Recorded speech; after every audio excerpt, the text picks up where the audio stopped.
আসসালামু আলাইকুম everyone, welcome back to my channel. আজ চলে এসেছি আরও একটি রেসিপি নিয়ে। আশা করছি আমার আজকের এই ইফতারের স্পেশাল রেসিপিটা আপনাদের কাছে অনেক ভালো লাগবে।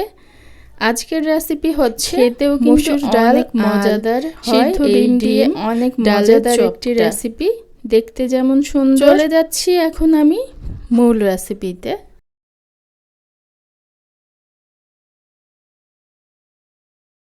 এখানে আমি 1 কাপ পরিমাণে মসুর ডাল 1.5 থেকে 2 ঘন্টা ভিজিয়ে রেখে তারপরে বেটে নিয়েছি, একদম পানি ছাড়া ডালটা বেটে নিতে হবে।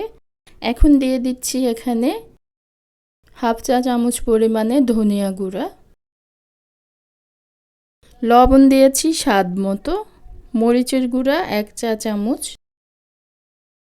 হলুদ গুঁড়া দিয়েছি হাফ চা চামচ, ভাজা জিরা গুঁড়া দিয়েছি হাফ চা চামচ, আদা রসুন বাটা দিয়ে দিয়েছি 1 চা চামচ, কাঁচামরিচ দিয়ে দিচ্ছি 5-6টি কুচি করে, ধনিয়া পাতা দিয়েছি স্বাদ মতো, পেঁয়াজ কুচি দিয়ে দিচ্ছি 1 কাপ পরিমাণে।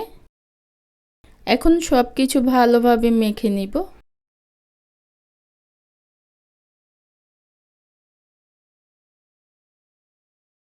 সব কিছু আমি ভালোভাবে মেখে নিয়েছি। এখন দিয়ে দিব এখানে চালের গুঁড়া, এতে করে চপটা ক্রিস্পি হবে।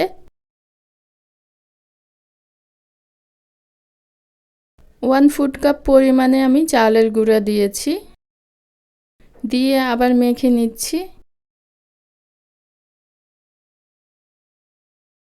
মেখে নেওয়া হয়ে গিয়েছে।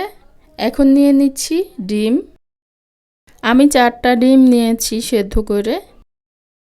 2 ভাগে ভাগ করে নিব ডিমগুলোকে। আপনারা আপনাদের পছন্দ অনুযায়ী করে নিতে পারেন।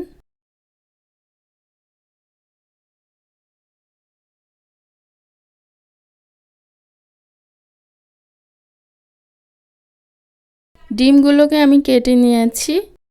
এখন নিয়ে নিচ্ছি এখান থেকে ডালের মিশ্রণ। পরিমাণ মতো নিয়ে আমি একটু চ্যাপ্টা করে নিব।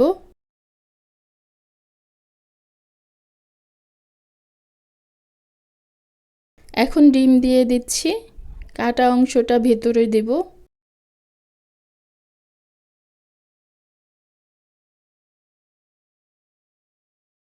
পুরো ডিমটা ঢেকে দিব না, একটু বাহিরে উপরের অংশটা আমি খোলা রাখবো, এতে করে চপটা দেখতে অনেক সুন্দর হবে।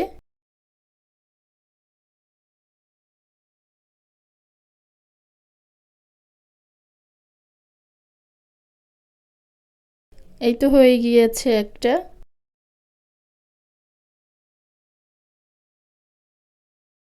আরেকটা বানাচ্ছি।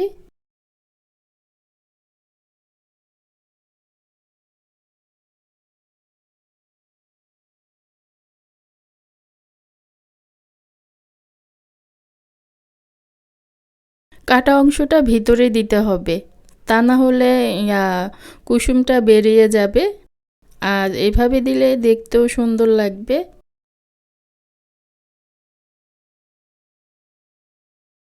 সবগুলো চপ আমি একইভাবে বানিয়ে নিব। আমি বানিয়ে নিয়েছি চপগুলো। এখন গরম তেলের মধ্যে আমি ভেজে নিব। প্যানের মধ্যে আমি তেল গরম করে নিয়েছি। এখন চপগুলো দিয়ে দিব।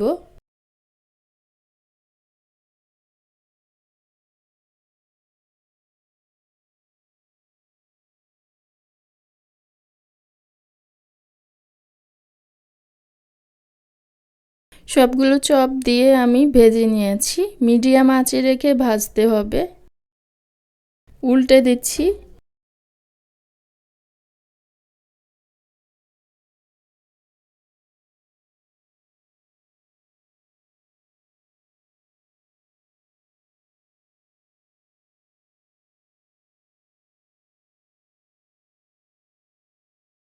খুব সুন্দর কালার এসে গিয়েছে।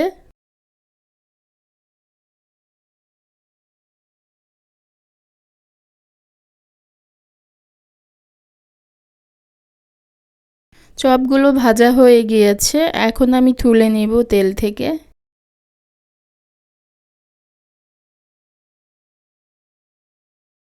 তেল ঝরিয়ে সবগুলো চপ আমি তুলে নিচ্ছি।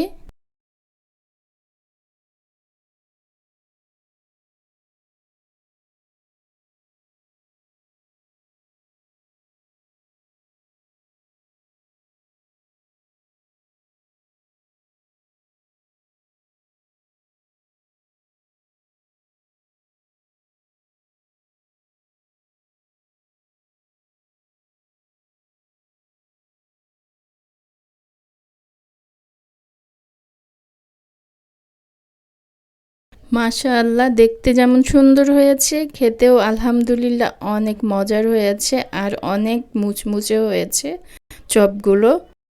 আশা করছি আমার আজকের এই রেসিপিটা আপনাদের কাছে ভালো লেগেছে। ভালো লেগে থাকলে প্লিজ একটি লাইক দিয়ে দিবেন, আর যারা এখনও আমার চ্যানেলটাকে সাবস্ক্রাইব করেননি প্লিজ সাবস্ক্রাইব করে দিবেন। আজকের মতো এখানেই বিদায় নিচ্ছি, আবার ফিরে আসবো নতুন কোনো রেসিপি নিয়ে। সে পর্যন্ত সবাই ভালো থাকবেন, সুস্থ থাকবেন। আল্লাহ হাফিজ।